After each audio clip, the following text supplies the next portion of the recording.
نحمده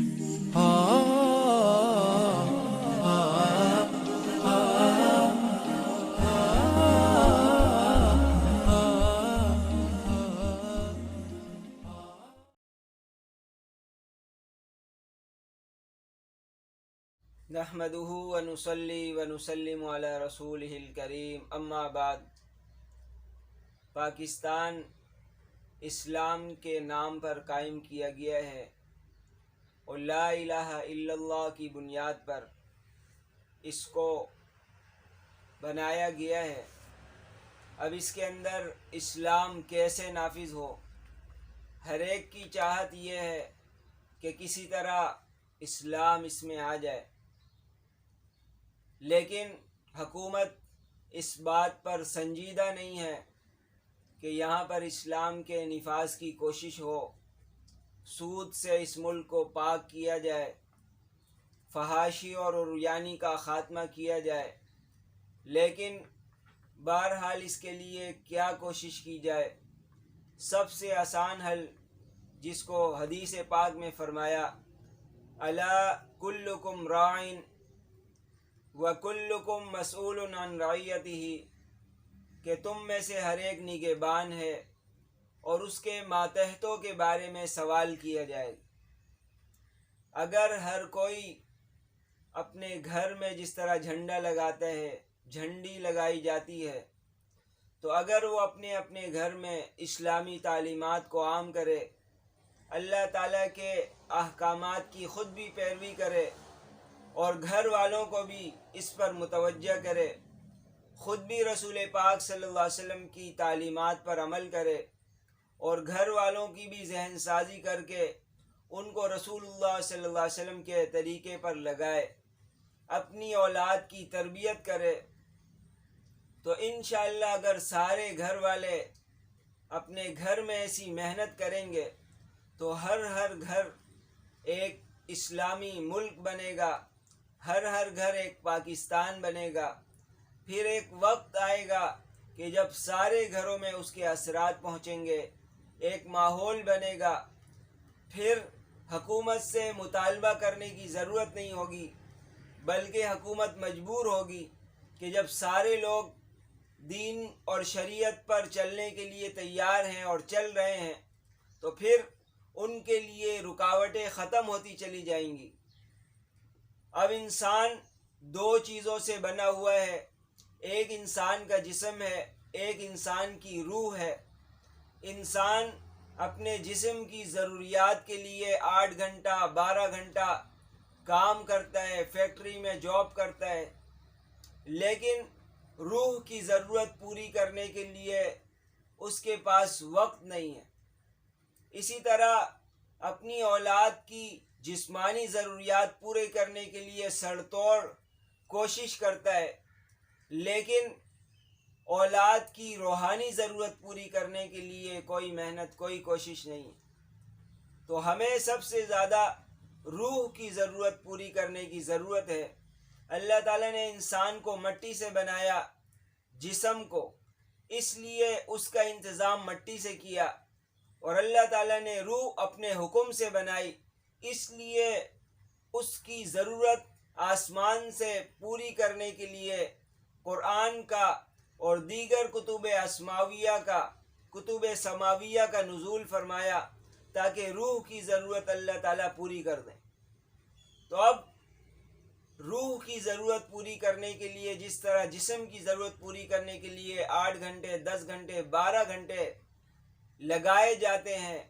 اسی طرح روح کے لیے بھی وقت لگانے کی ضرورت ہے۔ تو آسان صورتحال یہ ہے کہ اولاد کو وقت دیا جائے، ان کی تربیت کی جائے۔ والد کو اتنا بڑا مقام اور رتبہ ملا کہ والد کی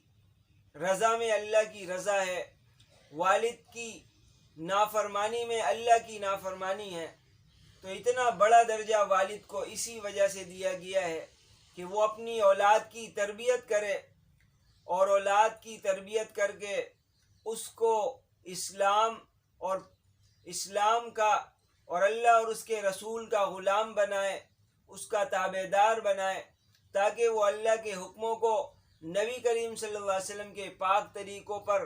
پورا کرنے والا بنے، تو پھر یہ وہ والد ہے جس کی رضا میں اللہ کی رضا ہے، جس کی ناراضگی میں اللہ کی ناراضگی ہے۔ اور وہ جو مائیں ہیں جن کے قدموں تلے جنت ہے، اس سے وہ مائیں مراد ہے جو اپنی اولاد کی اسلامی تعلیمات کے مطابق تربیت کر کے، ان کو آراستہ کر کے، اور ایسی نسل تیار کریں جیسی نسل صحابہ کرام نے اور بزرگان دین نے تیار کی تھی۔ حضرت فاطمہ رضی اللہ تعالیٰ عنہ نے اپنے دونوں بیٹے حضرت حسن اور حضرت حسین رضی اللہ تعالیٰ عنہ کی ایسی تربیت کی کہ دین اسلام کے لیے انہوں نے اپنی جان نشاور کر دی۔ امام بخاری رحمۃ اللہ علیہ یتیم بچے تھے، ان کی والدہ نے ایسی تربیت کی، ایسی تعلیم دی کہ ان کی کتاب کتاب اللہ کے بعد سب سے بڑا مرتبہ لینے والی کتاب بنی۔ امام شافعی رحمۃ اللہ علیہ کی والدہ نے ایسی تربیت کی کہ وہ وقت کے امام بنے۔ تو یہ وہ والدہ ہیں جن کے قدموں تلے جنت ہیں۔ یہ وہ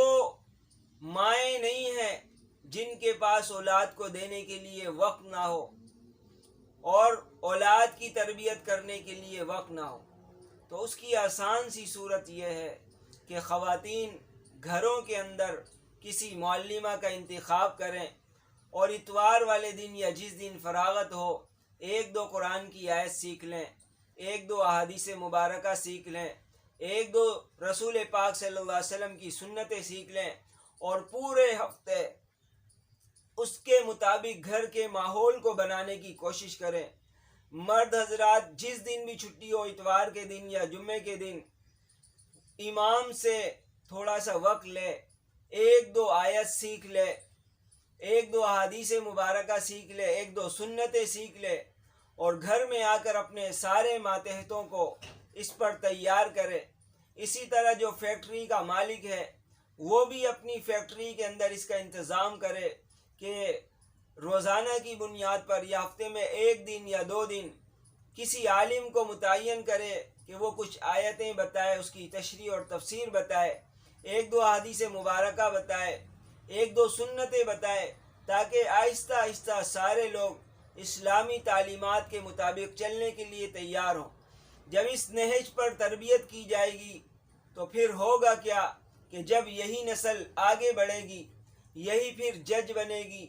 یہی نسل پھر وکیل بنے گی، یہی انجینئر بنے گی، یہی نسل ڈاکٹر بنے گی، اور بھی دنیا کی ساری فیلڈ میں جا کر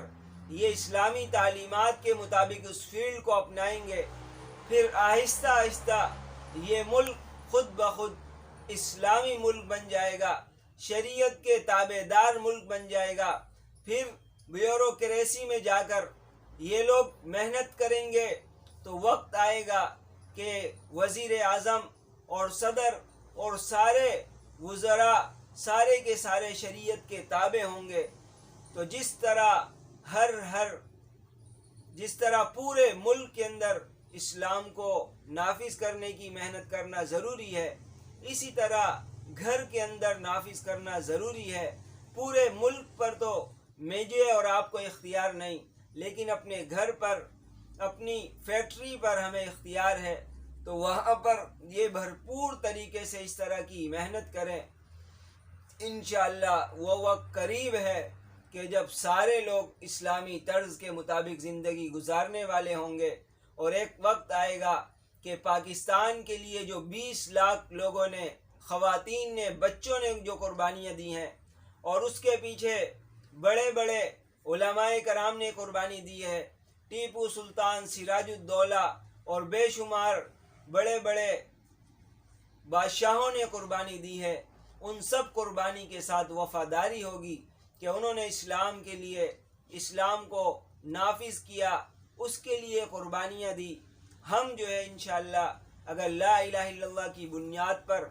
اس کو لے کر چلیں گے تو ان کے خواب پورے ہوں گے۔ پھر علامہ اقبال کا خواب بھی پورا ہوگا، پھر قائد اعظم کی محنتیں بھی ثمر آور ہوں گی، پھلدار ہوں گی، پھر اس ملک کے اندر امن و سلامتی قائم ہوگی۔ اللہ تعالی ہم سب کو شریعت کے مطابق پاکستان میں نظام قائم کرنے کی توفیق عطا فرمائے۔